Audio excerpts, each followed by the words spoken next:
Pemirsa, dalam beberapa tahun terakhir, Malaysia mengalami perubahan struktural yang cukup signifikan, terutama terkait fondasi ekonomi dan daya tarik investasi. Berdasarkan data dan grafis terbaru, terdapat sejumlah indikator yang menunjukkan bahwa ekonomi Malaysia sedang bergerak ke arah yang lebih terstruktur dan berbasis kualitas. Mari kita bedah dalam 3 senjata rahasia ini buat ringgit dan Malaysia perkasa.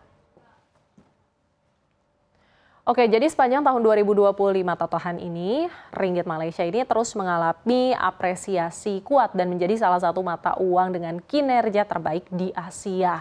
Pada awal tahun 2025 ini kita lihat nilai tukar ringgit masih berada di level 4,46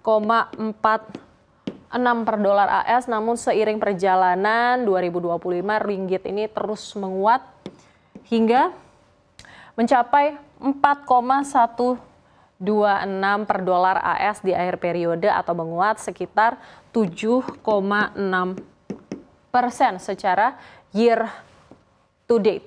Nah, penguatan ini terjadi di tengah kondisi global yang masih dipenuhi tekanan. Namun fundamental Malaysia ini menunjukkan penguatan melalui surplus perdagangan yang konsisten, arus investasi asing langsung yang meningkat, serta kinerja makroekonomi yang relatif stabil. Nah, jika dibandingkan dengan mata uang lainnya di Asia, ringgit ini menjadi outperformer sepanjang tahun ini, tahun 2025. Dan tercatat ringgit ini menguat sekitar 12,53% terhadap rupiah, dan ini terhadap dolar Singapura ini menguat 11,88% dan 6,43% terhadap yen Jepang. Ringgit juga naik 3,08% terhadap dong Vietnam serta 2,39% terhadap Baht Thailand. Nah, penguatan ini membuktikan bahwa pasar memiliki tingkat kepercayaan yang tinggi ya terhadap ekonomi Malaysia, baik dari aspek perdagangan, investasi maupun proyeksi kebijakan fiskal dan juga moneter. Nah, faktor utama kekuatan ekonomi Malaysia ini ada pada neraca dagang yang terus mencatatkan surplus dalam jumlah besar. Nah, sepanjang tahun terakhir, tren grafis ini menunjukkan nilai ekspor ini selalu berada di atas nilai impor. Nah, dengan gap yang cukup konsisten ya, gapnya.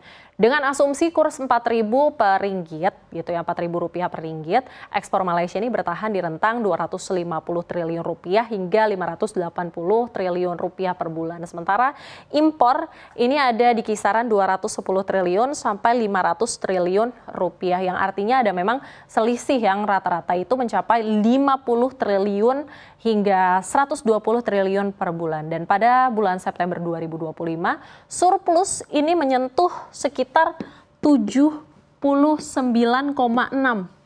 triliun dan menjadi salah satu yang tertinggi dalam setahun terakhir. Nah, surplus dagang yang besar dan tahan lama ini memberi Malaysia pasokan dolar yang stabil. Nah, dampaknya apa? Jadi dampaknya itu tekanan terhadap kebutuhan intervensi bank sentral menurun, sehingga nilai ringgit ini cenderung terjaga meski ekonomi global itu dipenuhi gelombang ketidakpastian. Selanjutnya, arus investasi asing atau foreign direct investment ini menjadi pondasi utama penguatan ekonomi Malaysia dalam 2 tahun terakhir. Nah, dalam 18 bulan, Malaysia ini mencatat approved investment terbesar sepanjang sejarah, menembus 575 miliar ringgit Malaysia ya. Dan tingkat realisasi investasi juga menanjak nih dari yang hanya 70% begitu pada tahun 2022 ini menjadi 85% ya saat ini di tahun 2025, yang artinya komitmen investasi bukan sekedar angka di kertas gitu, tapi benar-benar berubah menjadi proyek dan aktivitas ekonomi di lapangan. Nah, dampaknya ini terlihat jelas dari kebangkitan sektor real, khususnya konstruksi dan juga manufaktur. Jadi sektor konstruksi ini bahkan tumbuh double digit sepanjang 3 kuartal pertama 2025, didorong percepatan pembangunan pabrik, fasilitas produksi baru, dan juga ekspansi kawasan industri. Momentum FDI ini makin kuat berkat masuknya pemain teknologi global ke Malaysia. Nvidia bersama YTL Power ini menandatangani investasi senilai 10 miliar ringgit Malaysia untuk mendirikan pusat data AI berbasis GPU. Dan proyek ini menciptakan ekosistem AI nasional termasuk pengembangan Sovereign Large Language Model Malaysia. Nah, data grafis ini menunjukkan ya, net FDI ini semakin kokoh sejak tahun 2016 di sekitar sini nih. Konsisten di rentang 30 hingga 70 triliun per kuartalnya. Dan bahkan terjadi lonjakan yang cukup besar di sini pada kuartal-kuartal tentu seperti kuartal 1 di tahun 2022 di level 11,5 triliun gitu ya, mencapai segitu, dan di kuartal 4 2021 ini mencapai 86 triliun dan kuartal 3 2023 di sekitar 78 triliun gitu. Dan derasnya arus modal ini bukan hanya menambah nominal investasi tapi langsung mendorong ekspansi manufaktur berteknologi tinggi, industri semikonduktor dan pertumbuhan pusat industri baru di Malaysia.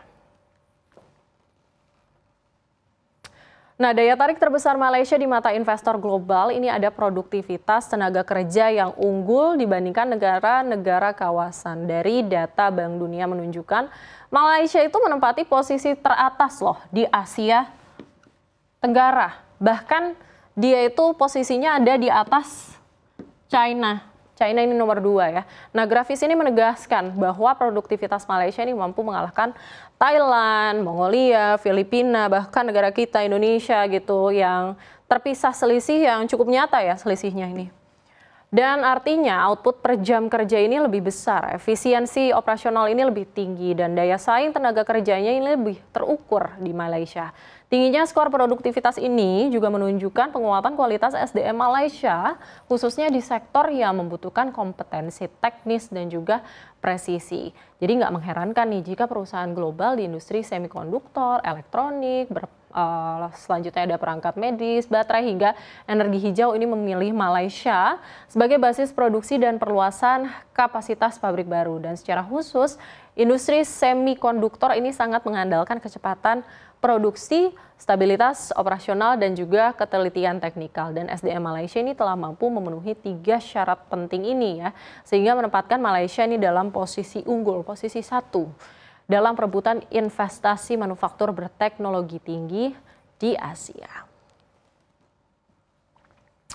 Nah, dari data ini bisa jadi catatan positif dan juga pemacu semangat ya bagi kita, bagi Indonesia. Dengan potensi pasar, SDM, dan juga sumber daya yang besar, Indonesia ini masih memiliki ruang untuk mengejar atau bahkan bisa melampaui Malaysia.